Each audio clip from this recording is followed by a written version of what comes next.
Hello दोस्तों, मैं हूं आपका दोस्त टीसी यानी कि तापस चैटर्जी और ये है आपका अपना यूट्यूब चैनल फिजिक्स दा। तो आज हम लोग पढ़ेंगे बायोन्सी के बारे में। तो चलिए ज्यादा इधर उधर की बातें नहीं करते हुए क्लास को स्टार्ट किया जाए। The topic is buoyancy.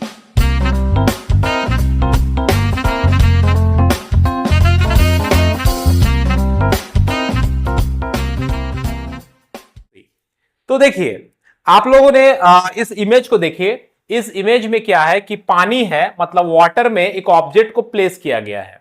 अब जब इस ऑब्जेक्ट को प्लेस किया गया तो इस ऑब्जेक्ट का जो वेट होगा वो ऑब्वियसली है कि वर्टिकली डाउनवर्ड लगेगा।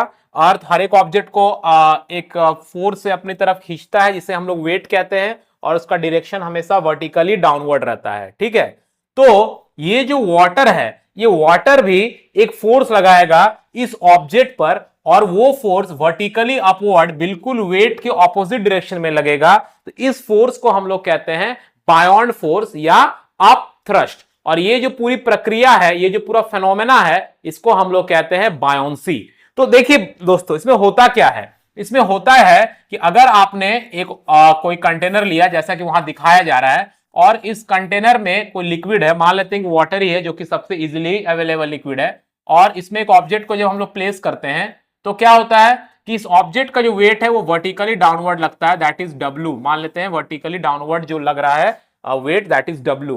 तो ये जो लिक्विड है या वाटर है, ये एक फोर्स लगाएगा वर्टिकली अपवर्ड डायरेक्शन में, that force is called buoyant force या अपथ्रस्ट। इसको हम लोग कौन से लेटर से डिनोट करते हैं? इसको हम लोग बी लेटर से डिनोट करते हैं। तो ये बी लेटर क्या हो गया? This is up thrust. Up मतलब क्या होता है? ऊपर, और थ्रस्ट मतलब परपेंडिकुलर फोर्स। तो ये हो गया आपका अप थ्रस्ट, और इसे हम लोग और एक दूसरे नाम से क्या जानते हैं? Beyond force. ये हो गया आपका बायोंड फोर्स। तो जब हम लोग किसी ऑब्जेक्ट को प्लेस करते हैं किसी लिक्विड में, तो उस ऑब्जेक्ट के वेट के जस्ट ऑपोजिट में जो फोर्स लग रहा है वर्टिकली अपवर्ड डायरेक्शन में और वो फोर्स कौन लगा रहा है? लिक्विड या फ्लूइड लगा रहा है उस ऑब्जेक्ट पर, उसे हम लोग क्या कहते हैं? बायोंड फोर्स कहते हैं।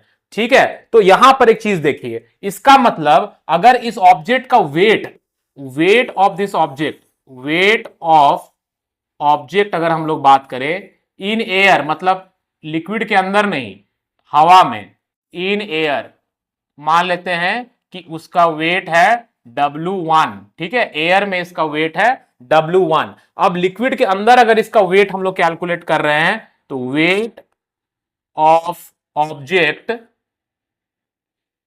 इनसाइड लिक्विड या इन लिक्विड, तो लिक्विड के अंदर इसका क्या वेट होगा? मान लेते हैं वेट हो रहा है W2। अब बच्चों आप बता सकते हैं क्या? दोस्तों क्या लगता है कौन सा वेट बड़ा होगा, W1 या W2? देखिए, जब एयर में है, हालांकि एयर भी अब थ्रस्ट लगा रहा है बिकॉज एयर भी एक फ्लूइड है, बट एयर उतना अब थ्रस्ट नहीं लगा पा रहा। तो अभी फिलहाल हम लोग एयर के अब थ्रस्ट को थोड़ा सा साइड करते हैं। ठीक है, तो जब मान लीजिए लिक्विड नहीं है तो इस पर एक ही फोर्स लग रहा है, that is W, that is weight, जो कि अर्थ लगा रहा है। लेकिन जैसे ही लिक्विड में प्लेस हुआ तो W नीचे लग रहा है और अपथ्रस्ट ऊपर लग रहा है। तो क्या अपथ्रस्ट वेट के मैग्नीट्यूड को बढ़ाएगा या घटाएगा? क्या लगता है? वेट के मैग्नीट्यूड को क्या करेगा? घटाएगा। क्यों घटाएगा? क्योंकि बी बायोंड फोर्स जो है या अपथ्रस्ट जो है वो W के ऑपोजिट लग रहा है, और ये जो पूरी फिनोमेना है उसी को हम लोग बायोंसी कहते हैं। सो इसका मतलब लिक्विड के अंदर लॉस हो रहा है, तो लॉस ऑफ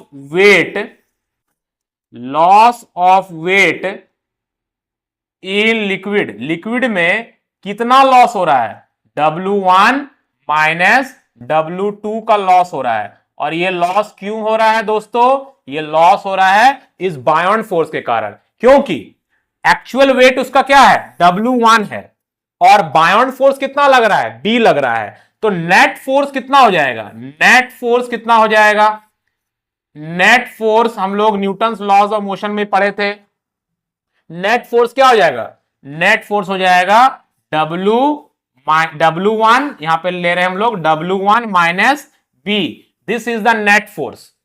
और ये जो नेट फोर्स है W1 माइनस B, इसी को हम लोग यहां पर एपरेंट वेट भी कह सकते हैं। क्या कह सकते हैं? Apparent wait. इसका एपरेंट मतलब एक्चुअल वेट तो उसका कितना है? एक्चुअल वेट तो इसका W1 है एयर में, लेकिन जब लिक्विड के अंदर डाल रहे हैं तब उसका वेट क्या हो जा रहा है, W2, उसका एपरेंट वेट है वे या नेट वेट है। तो नेट वेट पानी के अंदर कितना आया, W2 आया। सो W2 इज इक्वल टू क्या हो जाएगा, W1 माइनस बी हो जाएगा। और हम लोग क्या लिख सकते हैं, और हम लोग लिख सकते हैं B is equal to W1 minus W2।